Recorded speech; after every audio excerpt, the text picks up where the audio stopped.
여러분 안녕하세요. 블랙입니다. 오늘은 대박난 한국 5월 수출 금액, 잇따른 코스피 목표 상향 조정, 경제 위기가 우리를 급습할 수 있을까? 우리는 어디를 봐야 할까? 라는 제목으로 영상을 시작해 보겠습니다. 지금 영상을 찍고 있는 시간은 6월 첫째 날입니다. 그렇기 때문에 제가 말씀드리는 오늘은 6월 첫째 날을 말씀드리는 것입니다. 보통 한국의 수출 실적은 1일부터 10일까지는 11일에 발표가 되고 11일부터 20일까지는 21일에 발표가 됩니다.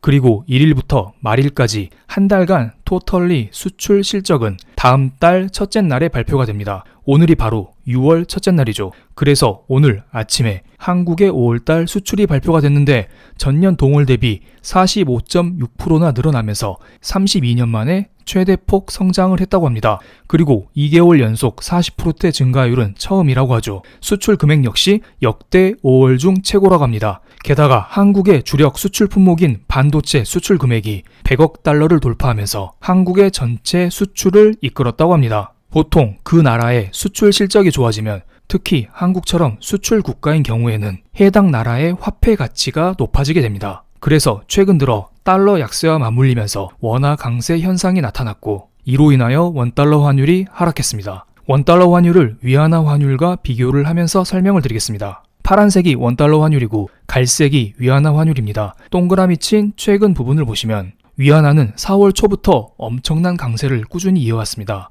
그런데 원화는 조금 흐름이 달랐죠. 원화는 오히려 가치가 하락했습니다. 즉 원달러 환율은 최근에 5월 중순까지만 해도 1130원까지 치솟으면서 많은 분들의 불안감을 야기시켜왔습니다. 실제로 여러 명의 멤버십 회원님들이 이런 질문을 많이 하셨죠. 위안화는 지속적으로 강세가 나오는데 왜 원화는 이렇게 약세를 보이는 것입니까? 위안화와 원화는 같이 움직이는 거 아닌가요? 한국에 무슨 문제가 있는 게 아닐까요? 이러한 질문을 많이 던졌죠. 그때마다 저는 이렇게 대답을 드렸습니다. 지금 달러 약세 추세가 나타나고 있는 것은 확실하니까 결국에는 시간이 지나면 원화 강세와 한국에서 외국인 유입이 나타날 것이기 때문에 조금만 참고 기다려보세요. 혹시나 원달러 환율 1140원이 돌파가 된다면 즉 원화에 추가적인 약세가 나오면 그때 한국에 문제가 있다. 이렇게 판단해도 늦지 않다고 말씀을 드렸습니다. 역시 조금 기다리니 원화 역시 위안화를 따라서 강세 움직임을 보이고 있습니다. 특히 앞서 말씀드린 한국의 수출에 대한 기대감으로 인해서 원화는 최근 들어 더욱더 강세를 보이는 모습을 보이고 있습니다. 한국의 수출이 왜 중요하냐면 파란색 한국의 수출 금액과 검은색 한국의 코스피 지수를 같이 플라팅해봤습니다. 최근 5년간 차트입니다. 신기하지 않나요? 한국의 수출과 한국의 코스피는 아주 비슷하게 움직이고 있습니다.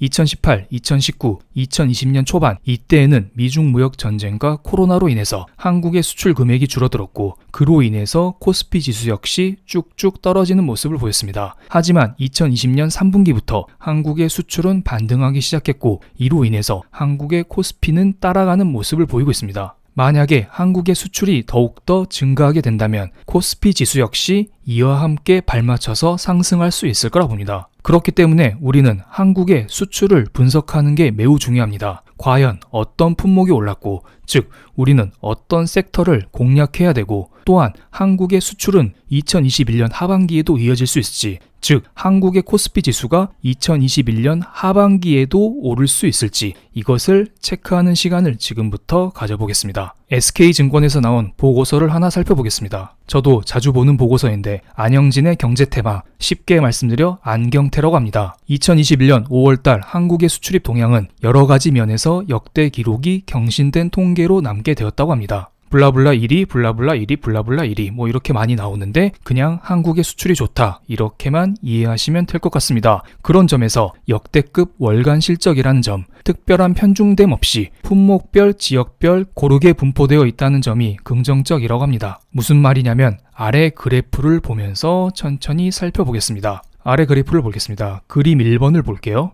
회색이 2019년도 월별 수출 금액, 주황색은 2020년도 월별 수출 금액, 빨간색은 2021년도 월별 수출 금액입니다. 빨간색이 단연 돋보이는 것을 알 수가 있습니다. 그만큼 최근 3년간 2021년도가 역대급 실적이다. 이것을 알 수가 있겠네요. 그리고 많은 분들이 3분기와 4분기를 걱정합니다. 왜냐하면 2020년 상반기는 코로나 때문에 수출이 좋지 않았습니다. 그렇기 때문에 2021년도 상반기는 기저효과 때문에 이렇게 수출이 돋보일 수 있다. 이런 생각을 하실 수도 있겠죠. 하지만 2020년 3분기부터 한국의 수출이 조금씩 올라왔습니다. 주황색 표시된 부분 보시면 9월, 10월, 11월, 12월 이렇게 돋보이는 것을 알 수가 있겠죠. 하지만 해당 보고서에서는 이렇게 말하고 있습니다. 하반기에는 기저효과가 완전히 소멸돼서 증가율은 그에 미치지 못하겠지만 3분기 때는 전년 동분기 대비 13%, 4분기 때는 전년 동분기 대비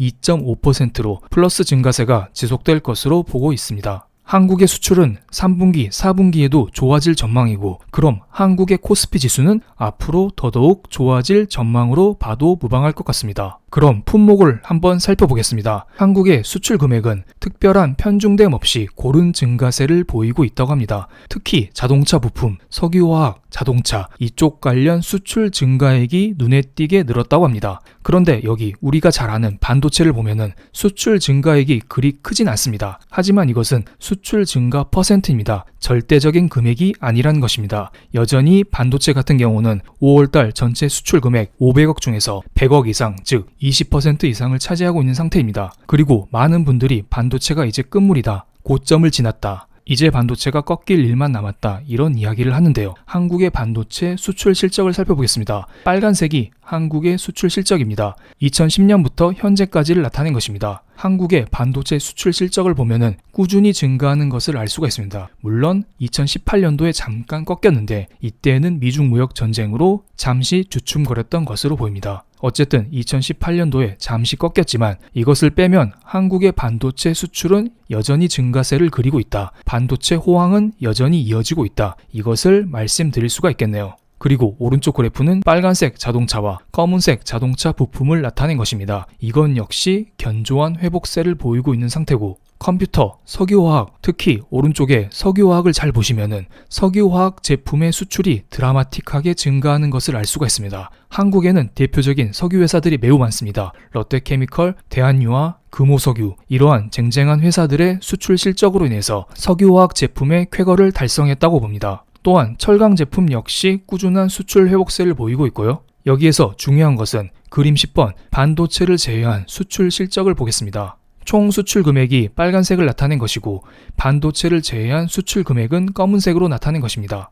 반도체를 제외한 수출 금액 역시 엄청난 수치를 보여주고 있습니다. 빨간색에 전혀 뒤지지가 않습니다. 그만큼 한국 경제는 고르게 지금 회복이 되고 있다. 그리고 앞서 말씀드린 대로 한국의 수출은 이미 개선이 되고 있고 3분기, 4분기 역시 개선세가 이어질 것이다. 이것을 명심하시면서 여러분들은 투자하시기 바랍니다. 그럼 실제로 외국인들은 이러한 한국의 수출 증가세, 최근의 달러 약세, 최근의 원화 강세에 어떻게 대응하고 있는지 살펴보겠습니다. 외국인 매매 동향입니다. 최근에 외국인은 한국 증시를 지속적으로 매도하고 있습니다. 하루에 2조, 2조 7천억, 1조 4천억 이런 식으로 조 단위의 순매도를 보여주기도 했었는데요. 하지만 최근 5월 말을 보면 5월 28일 1,400억 순매수, 5월 31일 5,200억 순매수를 보여줬습니다. 물론 오늘은 500억 정도 순매도를 보여줬지만 선물 시장을 보면은 오늘 하루에만 외국인이 6천억 정도 순매수를 했네요. 물론 선물 시장에서는 외국인이 꾸준히 들어오는 것을 알 수가 있겠네요.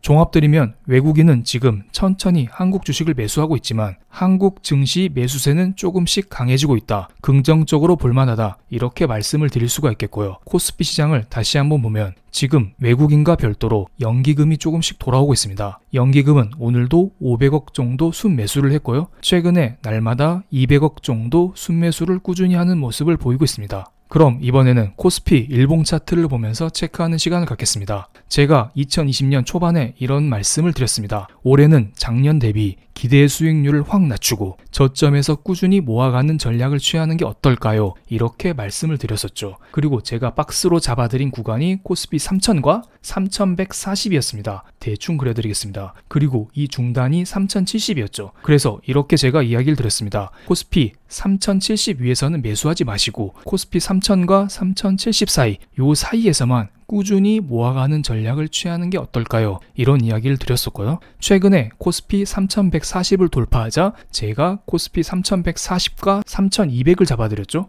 그리고 이 중단이 또 3170이죠. 그래서 또 이렇게 말씀을 드렸습니다. 코스피 3140과 3170 요 사이에서만 꾸준히 모아간다면 결국 외국인이 돌아오기 때문에 여러분의 계좌는 플러스로 전환될 수 있을 것입니다. 이렇게 꾸준히 강조드려왔고 그 결실이 조금씩 맺고 있는 것 같습니다. 그래서 여러분은 앞으로 어떤 태도를 취해야 될까요? 지금 코스피 3200이 넘어갔기 때문에 이대로 주식을 다 팔고 떠나야 될까요? 그건 아니라 봅니다. 지금 5월 첫째 날 저녁 8시 20분입니다. 독일 닥스 지수는 역사적 신고가를 경신하고 있습니다. 독일은 지금 백신 공급과 함께 경기 회복이 나타나고 있습니다. 그리고 한국은 뒤늦게 나타나고 있는 상태죠. 아직 한국은 제대로 시작도 안 한 상태라는 것입니다. 그렇기 때문에 굳이 기보유 물량을 팔고 미리미리 시장을 떠날 필요가 없을 거라 봅니다. 하지만 몇몇 분들은 이거 인플레이션 일시적이야. 이제는 디플레이션이 찾아올 거야. 이런 이야기를 하시는 분들도 계십니다. 대표적인 게 바로